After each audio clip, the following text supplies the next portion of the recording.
ভাবো আমি শুধু মাটির মূর্তি? না, আমি তোমার বিশ্বাসে বেঁচে থাকি। হ্যাঁ, তোমার ঘরের সেই ছোট্ট নীল ছেলে। যেদিন তুমি মন খারাপ করে চুপচাপ বসে থাকো, আমি ঠিক তোমার পাশে বসে থাকি। তুমি দেখতে পাও না, কিন্তু আমি তোমার চোখের জল গুনে রাখি।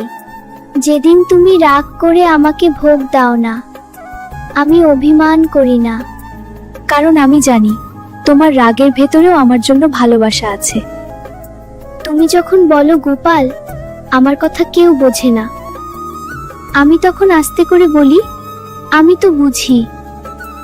তুমি যখন একা মনে করো নিজেকে, তোমার ঘরের বাতাসে, তোমার নিঃশ্বাসে, তোমার স্বপ্নে আমি আছি।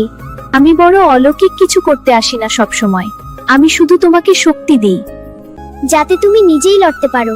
দুঃখকে ভয় পেও না, আমি যখন তোমার পাশে আছি, আমাকে মিষ্টি